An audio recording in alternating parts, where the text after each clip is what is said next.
नमस्ते. मी आहे एक शिक्षिका. मग तुम्ही म्हणाल, इतक्या डायऱ्या कशाच्या? या डायऱ्या म्हणजे यात आर्यनचा प्रवास आहे, जो मी जपून ठेवला आहे. आता इतकं विशेष काय आहे म्हणाल, तर माझा आर्यन एक कर्णबधीर आहे. त्याला ऐकू न येणाऱ्या प्रवासापासून ते एक उत्तम चित्रकार व अनेक बक्षिसं मिळवण्यापर्यंतचा हा प्रवास. माहीत आहे यात काय काय आहे?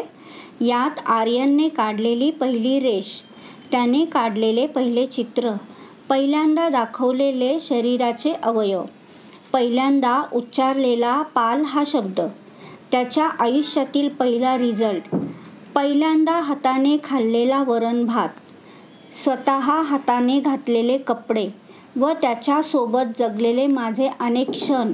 प्रत्येक सेकंद, या सगळ्या तारखा, वेळ या माझ्या डायऱ्यांमध्ये आहे. आर्यनचे कर्णबधिरत्व कळल्यावर हातात मशीनसुद्धा घेणार नाही असा प्रण करणारी मी. मशीन हातात पडेपर्यंत देवाने माझ्यातच बदल घडवला आणि त्याच्या कर्णबधिरत्वाबरोबर मी त्याच्या मशीनचाही स्वीकार केला.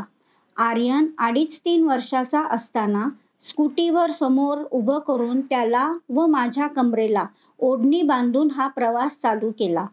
तो 6वीला जाईपर्यंत मी माझी स्कूटी, माझी कंबर व ओढणी आणि तो, हे काही सोडले नाही.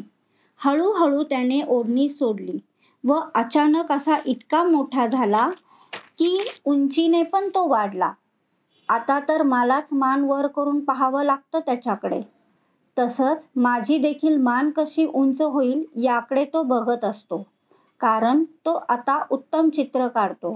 पुण्यातील नामवंत बिल्डर त्याला चित्रांची ऑर्डर देतात. तो अनेक स्पर्धेत भाग घेतो, बक्षिसं मिळवतो.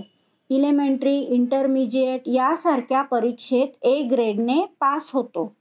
इतर मुलांपेक्षा त्याचं स्पीच जरी कमी असलं तरी तो बाकीच्या क्षेत्रात खूप पुढे आहे, याचाच मला अभिमान आहे. हे सगळं एकटीला अशक्य होतं. यासाठी मला साथ मिळाली ते कॉकलिया म्हणजे माझ्या संस्थेची, जिथे मी आर्यनमुळेच एक शिक्षिका म्हणून आर्यनसारख्या मुलांना घडवते.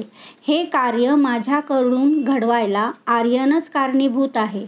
जर तो नॉर्मल असता तर कदाचित मी इथे नसते.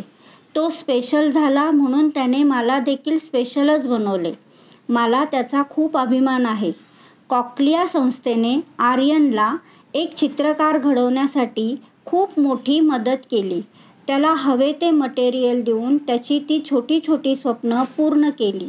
त्यासाठी मी त्यांची कायम ऋणी राहील. आर्यनचं कर्णबधिरत्व स्वीकारण्याची जेव्हा माझी तयारी नव्हती, तेव्हा त्याच्यासाठी मी काही ओळी लिहिल्या होत्या.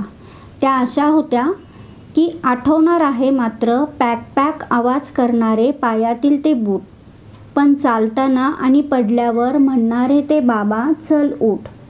आठवणार छोट्याशा बुटांची आईने बांधलेली सुटलेली ती लेस, आणि ती बांधत असताना तिचे ओढून धरलेले मुठीतले ते केस.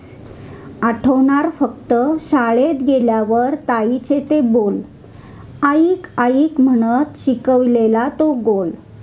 आठवणार फक्त चिवताई दाखवत आईने भरवलेला तो घास, आणि घास भरवत असताना सतत सांगितलेला वरण भात. ऐक ऐक ऐक, सतत हेच शब्द कानावर पडणार, आणि यातच माझ्या बाळाचे बालपण हरवून जाणार, हरवून जाणार. आणि आता मात्र ऐक ऐक म्हणता म्हणता रंगाने भरला त्याचा हात. ऐक ऐक म्हणता म्हणता रंगाने भरला त्याचा हात. ऐक ऐक म्हणता म्हणता वळले त्याचे हे हात. ऐक ऐक म्हणता म्हणता वळले त्याचे हे हात. आणि आकाशाला गवसणी घालण्यासाठी घेतला त्याने हा ध्यास. आकाशाला गवसणी घालण्यासाठी घेतला त्याने हा ध्यास.